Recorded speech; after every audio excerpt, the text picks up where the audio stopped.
Let's work through this problem carefully from the beginning because there are several important circle theorems hidden inside this diagram, and each one gives us exactly the piece of information we need. We have a right triangle PQR with the right angle at Q. A circle is sitting inside the triangle, touching side PQ at M and side QR at N. The hypotenuse PR cuts the circle at 2 points, U and V, with U closer to P and V closer to R. We are given that PM is 16, RN is 9, and UV is 24. And our goal is to find the area of triangle PQR. Let's begin with the part near point P. Here PM is a tangent to the circle, while PUV is a secant line. Whenever a tangent and a secant are drawn from the same external point, we can use the tangent-secant theorem. The theorem says that the square of the tangent length equals the product of the external part of the secant and the entire secant length. So from point P, we have PM squared equals PU multiplied by PV. Now PM is given as 16. Let's call PUA. Because UV is 24, the entire segment PV is PU plus UV, which means PV is A plus 24. So our tangent-secant equation becomes 16 squared equals A multiplied by the quantity A plus 24.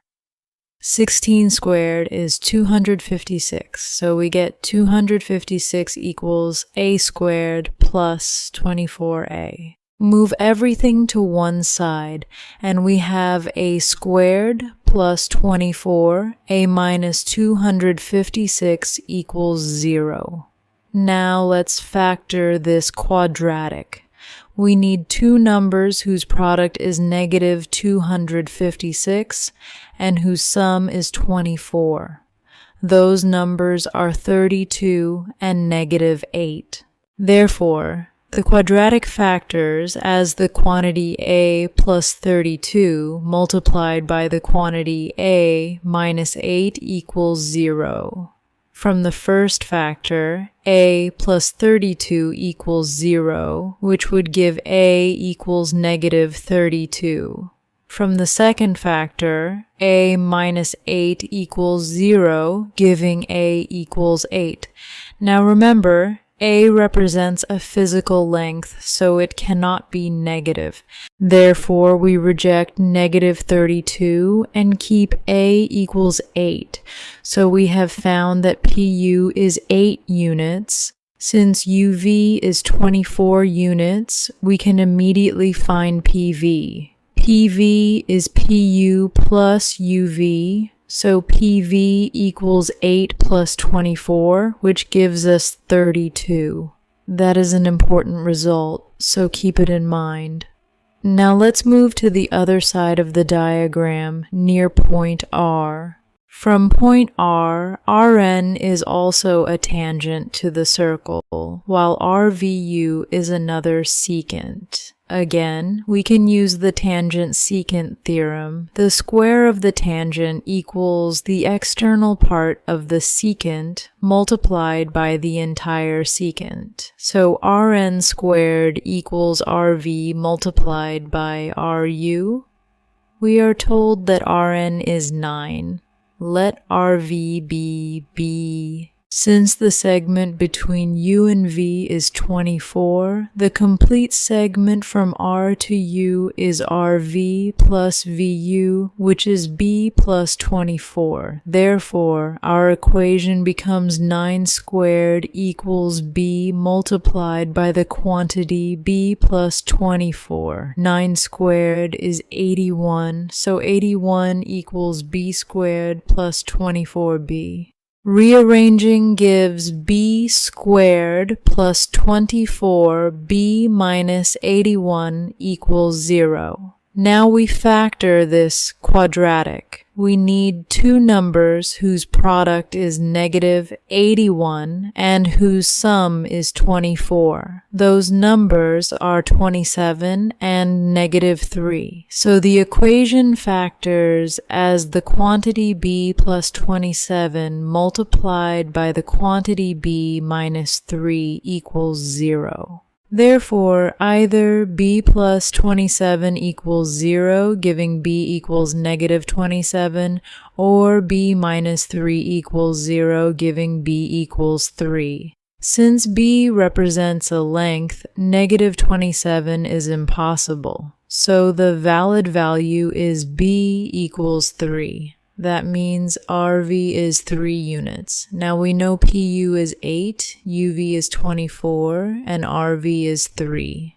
Therefore, the entire hypotenuse PR is simply the sum of those 3 consecutive pieces. PR equals PU plus UV plus VR. Substituting the values, PR equals 8 plus 24 plus 3, which gives us 35. So the hypotenuse of our right triangle is 35 units. Now we need to determine the two legs, PQ and QR.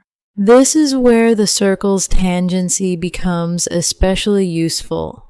Let the center of the circle be O, and let its radius be x. Because M and N are points where the circle touches the sides of the triangle, OM and ON are radii drawn to points of tangency. A radius to a point of tangency is perpendicular to the tangent line. Therefore, OM is perpendicular to PQ and ON is perpendicular to QR. Also, because Q is an external point from which two tangent segments, QM and QN, are drawn to the same circle, those two tangent segments have equal lengths. So QM equals QN. Both of these lengths are equal to the radius x. Therefore, QM is x and QN is also x. Now look at side PQ. It consists of PM plus MQ. We already know PM is 16 and MQ is x.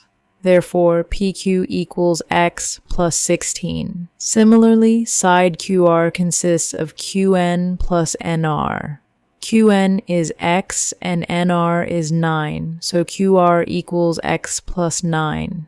At this point, we have expressed both legs of the right triangle in terms of x, and we already know that the hypotenuse PR is 35. This means we can now use the Pythagorean theorem.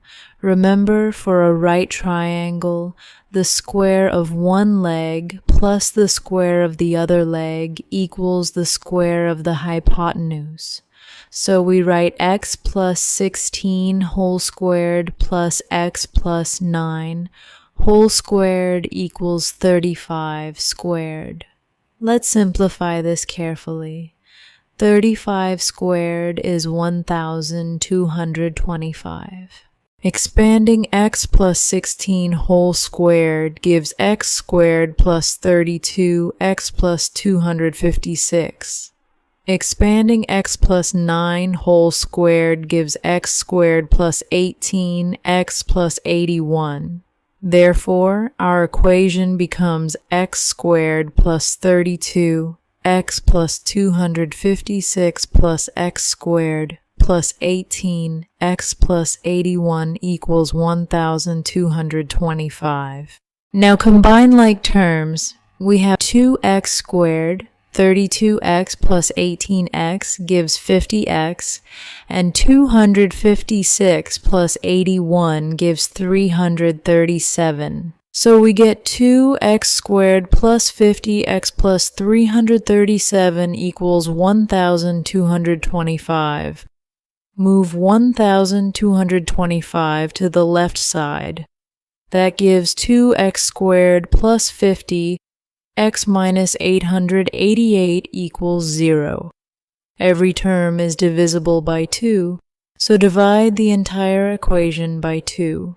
We obtain x squared plus 25x minus 444 equals 0. Now we factor. We need two numbers whose product is negative 444 and whose sum is 25. Those numbers are 37 and negative 12. Therefore, the quadratic becomes the quantity x plus 37 multiplied by the quantity x minus 12 equals 0. So either x plus 37 equals 0, giving x equals negative 37, or x minus 12 equals 0, giving x equals 12. Again, x represents the radius of a circle, so it must be positive. Therefore, negative 37 is rejected, and we keep x equals 12. So the radius of the circle is 12 units. Now we can finally determine the two legs of the triangle. We already established that PQ equals x plus 16. Since x is 12, PQ equals 12 plus 16, which is 28. Similarly, QR equals x plus 9, so QR equals 12 plus 9, which is 21. Let's pause here and check everything before finding the area. We have PQ equal to 28, QR equal to 21, and PR equal to 35. These values make perfect sense because 28 squared plus 21 squared equals 35 squared. In fact, this is a scaled version of the familiar 7-24-25 relationship, and it confirms that our calculations are consistent. Now the question asks for the area of triangle PQR. Since Q is the right angle, PQ and QR are perpendicular, so one of them can be used as the base and the other as the height. The area formula for a right triangle is 1/2 multiplied by the base multiplied by the height. Therefore, area equals 1/2 multiplied by 28 multiplied by 21. Half of 28 is 14, so this becomes 14 multiplied by 21. 14 multiplied by 20 is 280, and 14 multiplied by 1 is 14. Adding those gives 294. Therefore, the area of triangle PQR is 294 square units. Notice how the entire problem was built around two key ideas. First, the tangent-secant theorem allowed us to determine the pieces of the hypotenuse. And second, the equal tangent lengths from point Q allowed us to express the two legs in terms of the circle's radius. Once we found the radius using the Pythagorean theorem, the area became straightforward. If you followed the reasoning all the way through, make sure to like the video, subscribe to the channel for more challenging geometry problems, and leave a comment with the step you found most interesting. The final answer is 294 square units.